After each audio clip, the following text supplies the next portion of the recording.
This video will go over academic language, which is helping students to learn the instructional language that is needed in school. So what is academic language? Well, again, it's the language that we use for instruction.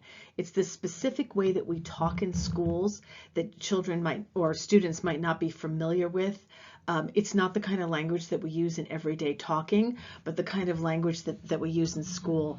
And what we know is that when students are not familiar with academic language, that even if they're smart in other ways, they're not going to do well in school. So academic language has a number of different parts to it. The first is the academic language function. So this is the ways that we use language in order to do tasks in school. So typically it's found in the verb in your objective. So for example, if my objective is to analyze the character traits in a book, in order to analyze, we have to use language. Or if I say that we're going to explain the steps in a math problem, we have to use language in order to explain those steps. Or if we say that we're going to predict the outcome of a science experiment, we need to use language in order to predict. So the academic language function is the verb. It's the way that we're using language in order to learn something else. And you're going to identify one of those language functions for your paper this week. What is the key learning task? Well, this is the activity that then relies on the academic language function you chose. So if you chose to identify character traits, then the learning activity would be identifying character traits. If the language function was to compare, and you're going to compare two books, then your activity would be comparing two stories or two books. So you want to start thinking about how you will get the students to use that language function during that activity. What kind of support will you give them? For example, if your language function is comparing, you might give them a Venn diagram to help them use that language function. Or if your language function was to describe character traits, then you might give them a list of character traits as a way of supporting that language function in the key learning task. So again, how are you going to support the language function that you have chosen so the kids will get to know that academic language better? So what is academic vocabulary? Academic vocabulary are the specific words we use that are part of the learning task. And when we talk about vocabulary, we have identified 3 different tiers or 3 different types of vocabulary that children need to learn in order to be successful in school. Tier 1 are the everyday words that we hear in conversation, so that the words that children will or students will already know. However, they might have a specific meaning depending upon the context. For example, when we talk about running in a race, it's different than a run in baseball. And that often happens is that we use very simple words in our academic world, but they might mean different things in that particular discipline. So again, they're the everyday words that we hear in conversation, but we might need to teach them a new meaning to those words. Tier 2 are the academic words that are used in all subjects, and they are not familiar everyday words. These are the words that we pretty much only use in books or only use in school. So think about, for example, the words compare, measure, interpret, examine, introduce, conclude. When was the last time in everyday speaking to your friends you talked about interpret or you use the word introduce or conclude?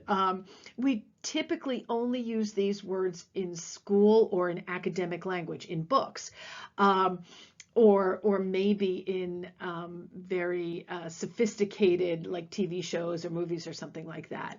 They'd be the documentary words. Now, what's interesting about tier 2 words is they're used in all subjects. So it's very important to teach tier 2 words because you get a big bang for your buck, so to speak, because they're used in all subjects. Like examine, we examine things in English, we examine things in math, we examine things in social studies, and we examine things in science.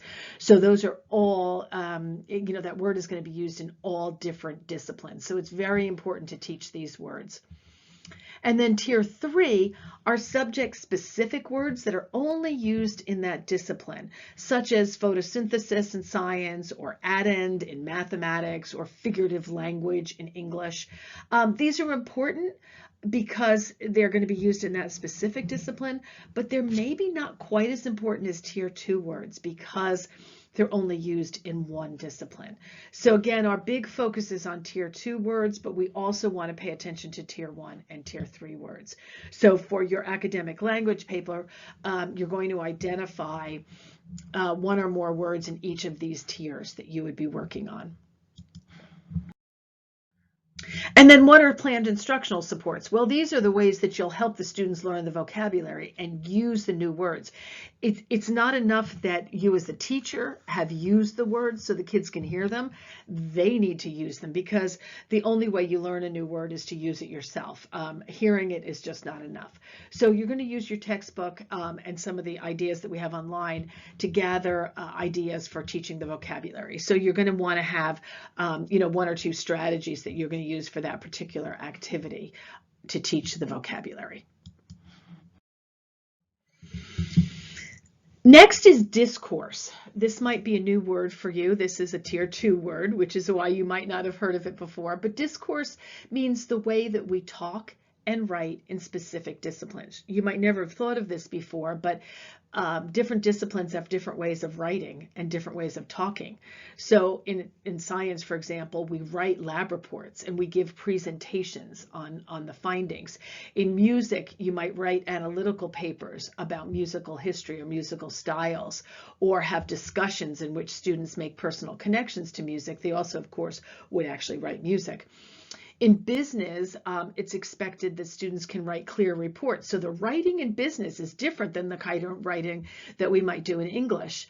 It's more succinct, it's more informational, and it might be more persuasive.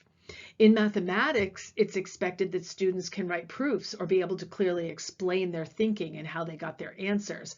So again, that's a different type of writing or a different type of discussion than you might have in English or science or social studies. In history or social studies, it's expected that you can write analytic essays that maybe use primary or secondary sources and be able to use evidence, right, to give your reasons and use evidence for your reasons. In world languages, like if the kids are learning Spanish or Chinese or something, they might be learning greetings in the target language and when to use those greetings. So you see how these are all different ways of talking and writing. So we want to get you started to think about the different types of discourse that we use in English language arts. So what are the different types of discourse that we use in ELA? Well, we use 3 different kinds of writing. You can see that very clearly in the English language arts standards. We write informational essays, we write stories, narratives, and we write opinion essays. So there are 3 different kinds of writing that we use in English language arts. So you might say that there are 3 different kinds of discourse. And then there are different ways that we talk in English language arts, like we might have book clubs in which we discuss books in small groups. We might compare stories to each other. We might describe the connections that we make to a book. We might discuss the favorite part of our book. So these are all the different ways that we talk and write in English language arts that might be different than what is done in other subject areas. So for your academic language paper, you're going to choose one of these types of discourse. You can either choose one of the 3 kinds of writing or different ways that we're going to talk about writing or talk about reading, and then think about how you can support that. So what activities would you do to support that type of discourse? So that's academic language. This is complicated, but a very important part of our teaching in English language arts and all subjects for that matter.